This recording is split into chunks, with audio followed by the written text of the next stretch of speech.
कृष्णानगर नाम का एक बहुत खूबसूरत गांव था। उस गांव में एक जमींदार भी था। उसका नाम कृष्ण प्रताप था। कृष्ण प्रताप एक बहुत अच्छा इंसान था। सहायता मांगने से पहले ही उनकी मदद किया करता था। उस गांव के सारे लोग कृष्ण प्रताप से बहुत प्यार करते थे, या फिर यूं कहूं कि उस गांव के लोग कृष्ण प्रताप को भगवान की तरह पूजते थे, क्योंकि वो हर किसी की सहायता करता था। गांव वालों की सहायता करने का ये उसूल उनके बाप दादा से चला आ रहा था। एक दिन की बात है कि कृष्ण प्रताप के पास एक आदमी आ जाता है। अरे रंगा, तुम आओ आओ, कैसे हो? जी जमींदार बाबू, हम तो ठीक है, भगवान की कृपा है। आपके लोगों ने बोला था कि आपने मुझे बुलाया है। क्या बात है जमींदार बाबू? हाँ, वो बात ये है कि मैंने सुना था कि तुम अपनी बेटी गीता को फैक्ट्री में काम करने के लिए भेज रहे हो। जी जमींदार बाबू, हमने सोचा कि जब तक इसकी शादी नहीं हो जाती तब तक ये घर पे खाली क्यों बैठे, बस इसीलिए उस फैक्ट्री में हमने काम के लिए भेज दिया था बाबूजी। अरे रंगा, तुम लोग कब बदलोगे? अपनी सोच को बदलाओ। मैं जानता हूँ कि तुम्हारी बेटी मेरी बेटी से बहुत अच्छा पढ़ती है। मैं जानता हूँ कि उसकी कॉलेज की फीस भरने में तुम लोगों को परेशानी होती है और इसी कारण से तुम लोग उनका पढ़ना बंद करवा देती हो और किसी न किसी काम में लगा देते हो। क्या तुम लोगों को ये अच्छा नहीं लगता कि वो लोग बहुत अच्छी पढ़ाई करके अपना भविष्य बनाए? क्या तुम लोग यही चाहते हो कि तुम्हारे बच्चे भी तुम जैसे ऐसे ही काम करके अपनी जिंदगी गुजारे? माफ करना जमींदार बाबू, छोटा मुंह और बड़ी बात। हम जैसे गरीब लोगों को ये सब कुछ सिर्फ सपनों में देखने में अच्छा लगता है जमींदार बाबू। असल जिंदगी में ये सब कुछ हमको मिलेगा का?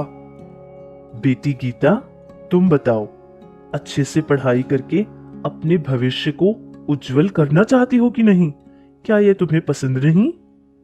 अरे क्यों नहीं जमींदार बाबू, अगर मौका मिलेगा तो मैं खूब पढ़ाई करूंगी। मुझे पढ़ाई करना बहुत अच्छा लगता है।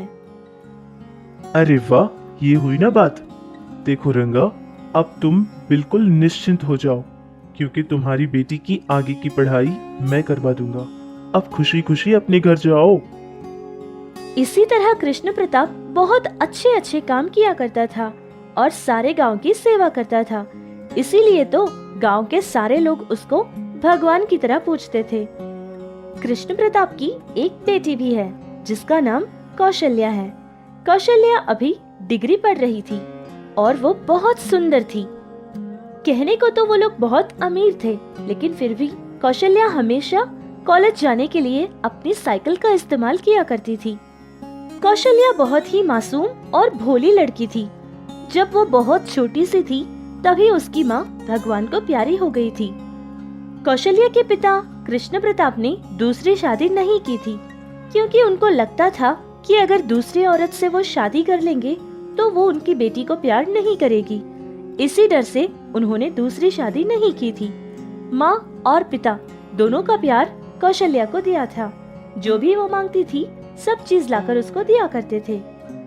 एक दिन की बात है कि कौशल्या अपनी साइकिल पर कॉलेज से वापस घर आ रही थी कि रास्ते में अचानक ही उसके साइकिल का टायर फट जाता है और वो रुक जाती है। फिर कौशल्या पास ही के एक साइकिल रिपेयर करने वाले शॉप के पास चली जाती है। वहाँ जाकर कौशल्या दर्शन नाम के एक लड़के को देखती है।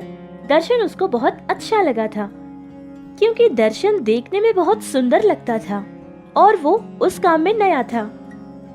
कौशल्या इसी तरह कोई न कोई बहाना बनाती और रोजाना उसकी साइकिल के दुकान के पास चली जाती थी ताकि वो दर्शन को देख सके। ऐसे ही कुछ दिन गुजर गए थे। फिर धीरे धीरे दर्शन भी कौशल्या को पसंद करने लगा और इस तरह वो दोनों एक दूसरे को पसंद करने लगे। कौशल्या घर से तो रोजाना ये कहकर जाती थी कि वो पढ़ाई करने कॉलेज जा रही है, लेकिन वो हर दिन प्रताप के साथ अपनी साइकिल पर सारा गांव घूमा करती थी। कृष्ण प्रताप उसी गांव का जमींदार था, तो ये बात तो उसे पता चलनी ही थी। और एक दिन ये सारा ही माजरा कृष्ण प्रताप को पता चल जाता है। पिताजी, मुझे दर्शन बहुत अच्छा लगता है। मैं उसी से शादी करूंगी। अरे मेरी बच्ची, ये तुम क्या कह रही हो? अभी तुम बहुत छोटी हो। तुम्हें कुछ नहीं पता कि दुनिया में कैसे कैसे लोग हैं। जैसे तुम सोच रही हो, वो लड़का वैसा नहीं है। वो एक अच्छा लड़का नहीं है बेटी। मेरा विश्वास करो बेटी, मैं तुम्हारे लिए बहुत अच्छा लड़का ढूंढूंगा। कोई जरूरत नहीं है, क्योंकि मुझे पता चल चुका है। आप दर्शन के साथ मेरी शादी नहीं होने देंगे, क्योंकि वो गरीब है ना। वो साइकिल रिपेयर करता है, इसीलिए ना। अगर दर्शन के साथ मेरी शादी हो जाएगी तो गांव वालों के सामने आपका नाम खराब हो जाएगा। अरे नहीं बेटी कौशल्या, तुम मुझे गलत समझ रही हो।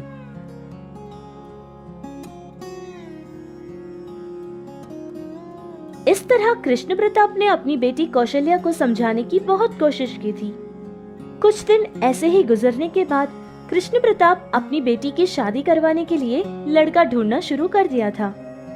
कौशल्या इस शादी से राजी नहीं थी, लेकिन फिर भी अपने पिता के लिए वो शादी के लिए हाँ कर देती है और धूमधाम से शादी की तैयारियां शुरू हो गई थी।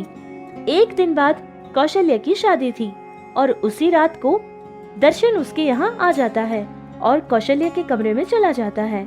बहुत देर कौशल्या से वो बातें करने लगता है। दर्शन कौशल्या से ये कहता है कि अगर वो उसकी जिंदगी में नहीं रहेगी तो वो अपनी जान दे देगा, क्योंकि वो उसके बिना जिंदा नहीं रह पाएगा। वो उससे बहुत प्यार करता है।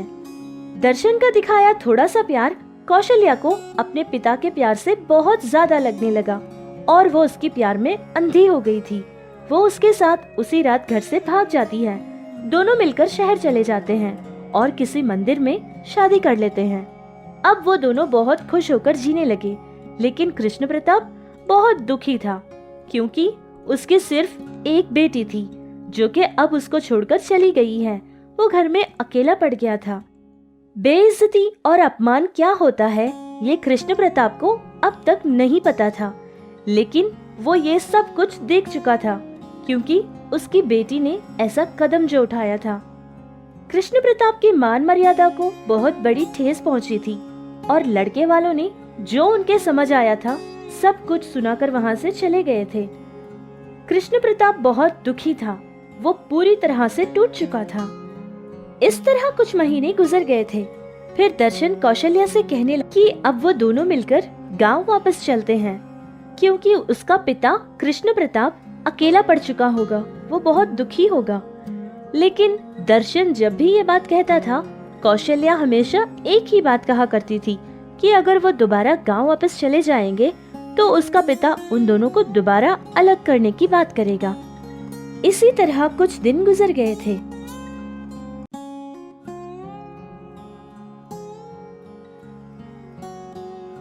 दर्शन, तुम्हें एक बहुत ही मीठी सी खबर सुनाऊं? तुम्हें पता है तुम पिता बनने वाले हो। कौशल्या, ये मीठी खबर कैसे हुई कौशल्या?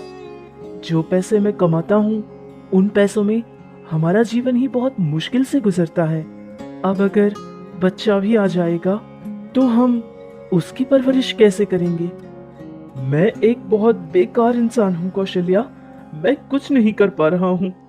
मैं कुछ भी नहीं कर पा रहा हूँ। कौशल्या से अपने पति दर्शन का दुख देखा नहीं गया था, इसलिए वो अपने पिता को फोन लगाती है। सारी बात बताने के बाद कुछ पैसे उसके पिता से मांगती है। कृष्ण प्रताप को बहुत गुस्सा और साथ ही साथ दुख भी हुआ था, क्योंकि इतने दिनों बाद उसकी इकलौती बेटी ने उसको फोन किया था, लेकिन सिर्फ इसी कारण से क्योंकि उसको पैसों की जरूरत थी। उसको पिता से बिल्कुल प्यार नहीं है और इस बात से कृष्ण प्रताप को बहुत ठेस पहुंची थी। उसको बहुत गुस्सा आ गया था और गुस्से से कृष्ण प्रताप ने अपनी बेटी से ये कहा कि दोबारा उसको फोन कभी न करे। इतनी बात कहकर कृष्ण प्रताप बेटी का फोन काट देता है। ये सारी बात कौशल्या अपने पति दर्शन को बता देती है। ये सब सुनकर दर्शन भी बहुत परेशान हो गया था और वो बहुत दुखी होकर बैठ गया था। फिर थोड़ी देर बाद कौशल्या से ये कहने लगता है कि वो उसके पिता है और अभी उस पर बहुत गुस्सा है। जब उनका बच्चा हो जाएगा और वो उसको देख लेंगे तो उनका सारा गुस्सा गायब हो जाएगा। ऐसे ही धीरे धीरे वक्त बढ़ता गया। बहुत ही परेशानियां और समस्याओं के बीच कौशल्या ने एक बहुत ही सुंदर सी लड़की को जन्म दिया था। बेटी के पैदा होने के कुछ दिन बाद दोबारा कौशल्या ने अपने पिता यानी कि कृष्ण प्रताप को फोन लगाया था और उसको सारी बात बताई थी। लेकिन कृष्ण प्रताप का गुस्सा अभी ठंडा नहीं हुआ था, जिसके कारण उसने फोन दोबारा से काट दिया था। कौशल्या ने ये बात अपने पति दर्शन को बताई थी कि उसके पिता ने ऐसा किया था। ये बात सुनकर दर्शन बहुत ज्यादा परेशान हो गया था। उस रात दर्शन को नींद भी नहीं आ रही थी। इसी बारे में वो सोच रहा था।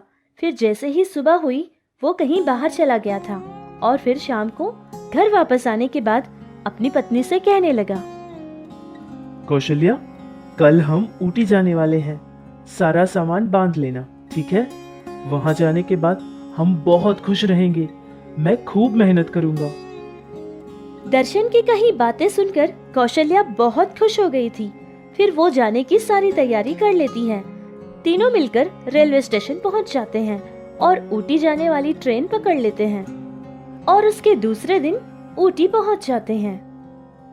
कौशल्या, तुम दोनों यहीं बैठो, मैं अभी जाकर टैक्सी बुला लाता हूँ।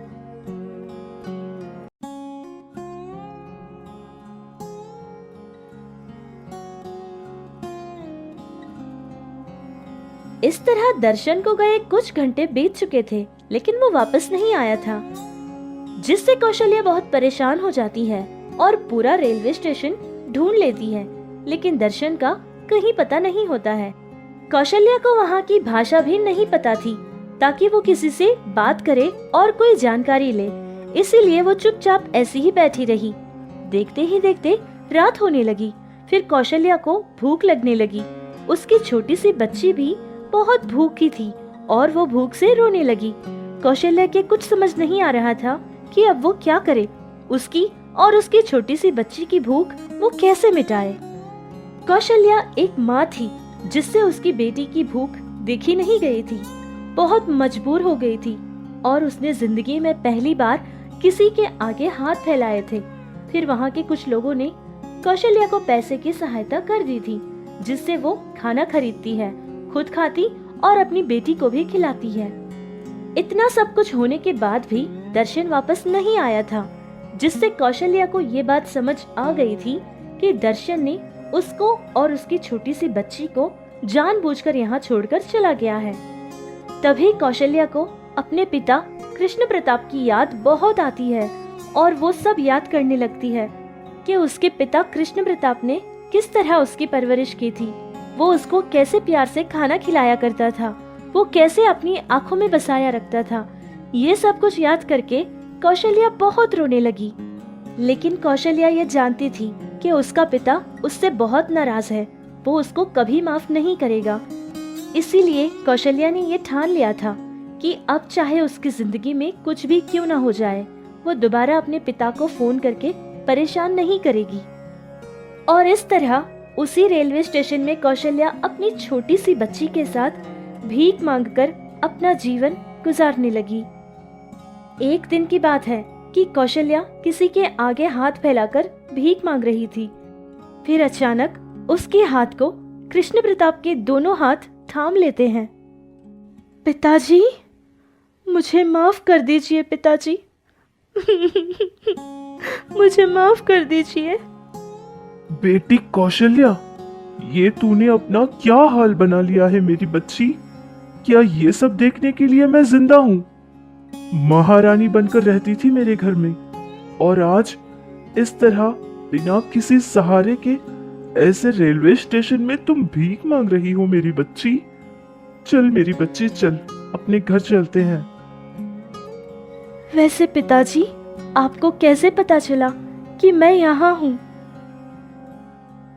वो मेरा एक दोस्त है बेटी, जो अभी एक शादी के लिए दूसरे गांव गया हुआ है और उसने मुझे फोन पे बताया कि उसी शादी में तेरा पति यानी कि दर्शन खाना परोसने का काम कर रहा है।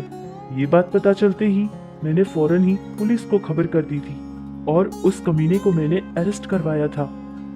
फिर उससे पता लगवाया कि तुम कहाँ हो। उस आदमी को ये बात पता चल गई थी कि अब मैं तुमको घर में आने नहीं दूंगा, जिससे मेरी जायदाद कभी तुम्हारी नहीं हो सकती। वो सिर्फ पैसे के लिए तुम्हारा इस्तेमाल कर रहा था मेरी बच्ची। जब उसको ये बात पता चली कि अब उसको पैसा नहीं मिलने वाला है, तो इसीलिए तुझे और तेरी बेटी को उसने ऐसे सड़कों पर अनजान शहर में छोड़कर चला गया था। लेकिन तेरा बाप अभी जिंदा है मेरी बच्ची। मैं हूं तेरे लिए। चल मेरी बच्ची, चल, हम अपने घर चलते हैं। और इस तरह कृष्ण प्रताप अपनी बेटी कौशल्या और उसकी नाथी दोनों को लेकर घर पहुंच जाता है। कौशल्या को अब जाके पता चला था कि उसके पिता ने दर्शन से शादी के लिए मना क्यों किया था, क्योंकि वो एक बहुत गलत इंसान था। लेकिन ये सब सोचकर अपने आप में बहुत शर्मिंदा होने लगी। उसको ये लगने लगा कि उसकी एक छोटी सी भूल की वजह से आज उसके पिता और उसकी बेटी दोनों को सजा मिल रही है। यही सब कुछ सोचकर वो बहुत रोने लगी। इस तरह कुछ महीने गुजर जाते हैं। फिर एक दिन कृष्ण प्रताप दर्शन को लेकर उसके घर पहुंच जाता है। दर्शन को अपने घर में देखकर कौशल्या बहुत गुस्सा हो गई थी। पिताजी, ये आपने इस आदमी को घर तक कैसे ला दिया? इससे कह दीजिए कि वो अभी के अभी यहाँ से चले जाए। बेटी कौशल्या, मैं मानता हूँ कि उसने सिर्फ गलती नहीं बल्कि बहुत बड़ा पाप किया है। लेकिन तुझे पता है बेटी कि एक बेटी को उसके बाप के प्यार की कितनी जरूरत होती है। आसान तरीके से पैसे कमाने के लिए उस दर्शन ने पता नहीं कैसे कैसे काम किए हैं। लेकिन जो गलती उसने की है, जो गुनाह उसने किया था, उसकी सजा उसको मिल चुकी है बेटी। और वो ये जान चुका है कि उसने कितना बड़ा गुनाह किया था। मैंने पता किया था बेटी कि वो जेल में बस यही बात कह रहा था कि उसको सिर्फ उसकी पत्नी और उसकी बेटी चाहिए और कुछ नहीं चाहिए। आज के बाद वो तुझे कभी धोखा नहीं देगा बेटी, क्योंकि वो बदल चुका है। वो बहुत अच्छा बन चुका है। ये सारी बातें मैं नहीं कह रहा हूँ बेटी। उस जेल का जेलर खुद मुझसे कहने लगा कि ये आदमी अभी बदल चुका है। और मेरे दोस्त ने भी देखा है बेटी कि इसके अंदर कितना बदलाव आ चुका है। मेरा यकीन मान बेटी, दर्शन अभी बदल चुका है और वो दोबारा तुझे कभी धोखा देने का सोचेगा भी नहीं बेटी, क्योंकि मैंने उसके नाम पे पहले ही अपनी जायदाद का आधा हिस्सा लिख दिया था। अगर वो चाहता तो तभी चला जाता ना बेटी। लेकिन वो तुझसे और तेरी बच्ची से बहुत प्यार करता है बेटी। अब तुझे चिंता करने की कोई जरूरत नहीं है बेटी। कौशल्या, मुझे माफ कर दो। मैंने बहुत बड़ा गुनाह किया है। मैं तुमसे वादा करता हूँ कौशल्या कि मैं तुम दोनों को छोड़कर कहीं नहीं जाऊंगा, कहीं भी नहीं। जिस हालत में मैंने तुमको वहां छोड़ दिया था, उसके बाद मुझे लगा कि तुम अपने पिता के पास चली जाओगी कौशल्या। लेकिन सच कहता हूँ, मुझे ये सब नहीं पता था कि तुम ऐसे हालात का सामना करोगी। मुझे माफ कर दो कौशल्या। दर्शन की तरह अपनी गलती का पश्चाताप करने वाले कितने लोग होंगे ये तो हम नहीं जानते हैं। लेकिन जब तक हम धोखा खाते रहेंगे, तब तक धोखा देने वाले लोग मिलते ही रहेंगे। तो हमें चाहिए कि जिंदगी में हर कदम बहुत ही सोच समझकर बढ़ाना चाहिए और माता पिता के मान सम्मान का हमें हमेशा ख्याल रखना चाहिए।